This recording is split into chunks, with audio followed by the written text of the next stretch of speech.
દેશી લેફમાં તો ફરમાં આપનું સ્વાગત છે અને મિત્રો ઘણા મિત્રોને એવી કમેન્ટ આવતી હોય કે ભાઈ વરણના તો જીરાના અથોક વિડીયો આવે ને જીરામાં આ દવા છાંટો ને ઓલું છાંટો ને ઉગે ત્યાંથી સેટ પાકે ત્યાં સુધીનું આપણે આખું સ્ટેડિયલ બતાવતા હોય.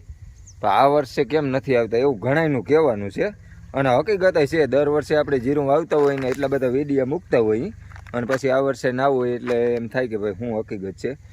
પણ હકીકત કંઈક અલગ છે એ તમને કહું પહેલાં ચેનલ પેજને ફોલો સબસ્ક્રાઈબ કરી લેજો.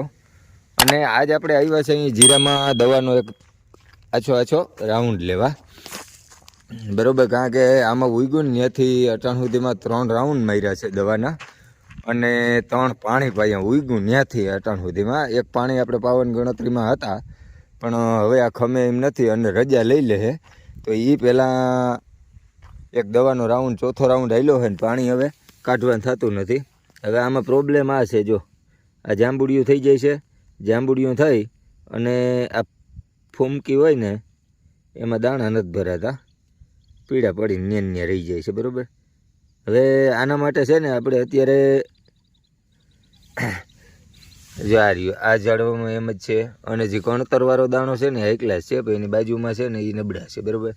એટલે આમાં ટૂંકમાં વાયરસ જેવું છે બરાબર. અને ઘણી જગ્યાએ છે, જો સામું એક વાયરસનું ગામું દેખાય છે અને આ પગમાં જો આ છોડવું બરાબર.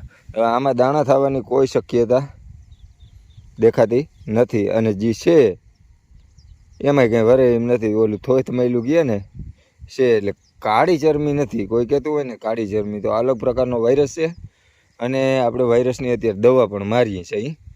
પણ આમાં મને એવું નથી દેખાતું કે આ વાયરસથી કંઈ રિઝલ્ટ મળશે બચવાના ચાન્સ.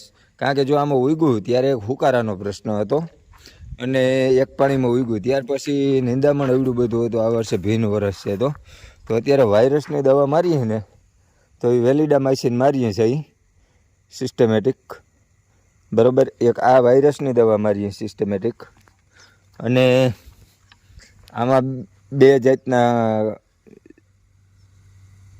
ફૂગનાશક છે અને એક આ છે ફૂગનાશક બરાબર. એટલે 2-3 જાતનું ઓલું કહે ને એને મન વગરનું છાંટીએ છીએ અને મન વગરનું કરીએ છીએ. કારણ કે આ વર્ષે જીરામાં મેન વસ્તુ શું છે, શિયાળુ કોઈ પણ પાક હોય, શિયાળુ પાક હોય ને એને મેન વસ્તુ હવામાન જોઈએ અને ઠંડી ઋતુ જોઈએ બરાબર. હવે આ જીરું આજ રાઈટ 2 મહિનાનું થવા આવ્યું છે. 2 મહિનાનું જીરું થયું છે. હવે હાઈ ક્લાસ દાણે ભરાય છે પણ હજી સુધી મને ઠંડી નથી મળી. ટેમ્પરેચર હવે આ બધી વસ્તુ છે ને એ ટેમ્પરેચરના આધારે જ આ વસ્તુ જે થાય ને.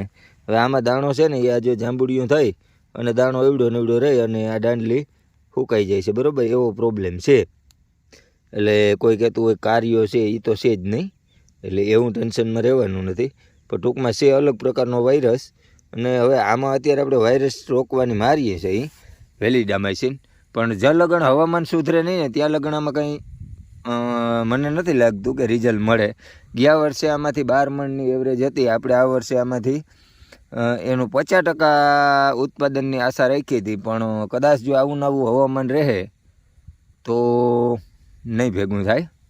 કારણ કે જીરું વસ્તુ જ એવી છે, એક તો જો આમાં પહેલેથી ઉગ્યું ત્યાંથી હુકારાનો પ્રશ્ન હતો, પ્લસ કે આપણે આમાં ગિરનાર 4 વાવી હતી એમાં પણ આપણે હુકારાનો પ્રશ્ન હતો. એની વસ્તુ આમાં થઈ છે અને ત્યાર પછી અત્યારે આ એક અલગ પ્રકારનો વાયરસ આવ્યો છે.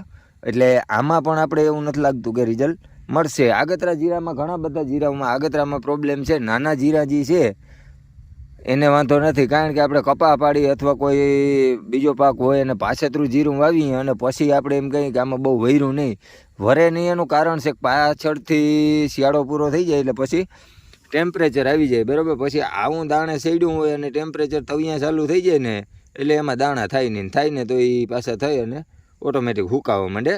એ આ વાયરસ છે બરાબર. એટલે આ વસ્તુ ટેમ્પરેચરની છે. એટલે પાછતરા જીરા જે છે એમાં હજી હવામાન સારું થાય એટલે એમાં વાંધો નહીં આવે. પણ આ જીરામાં જો હવામાન હવે 2 દીમાં સુધારો આવે ને રોકાય તો ભલે, બાકીને આમાં કાંઈ કાઢી લેવાનું રહેતું નથી. આ જીરું અત્યારે ટોપ ક્વોલિટીમાં છે. પણ મારા અંદાજ મુજબ આપણે એટલા વર્ષનો ખેતીના અનુભવ મુજબ આ જીરામાં 98% ચાન્સ નથી આને બસવાની ચાન્સ કે ભાઈ આમાં ઉત્પાદન આપણે જે 50% ધાર્યું ને એ થાય. કારણ કે આનું જે કહીએ ને આનું મોઢું જોઈને કેમ માણસ કહી દે કે આનું મોઢું જોઈને આપણે ખબર પડી જાય, એમ આનું મોઢું જોઈને આપણે અંદાજ આવી ગયો હોય કે આમાં કંઈ બહુ જમાવટ લે એવું છે નહીં. પણ હાલ્યા રાખે મિત્રો, જોઈ મળીએ નેક્સ્ટ વિડીયોમાં.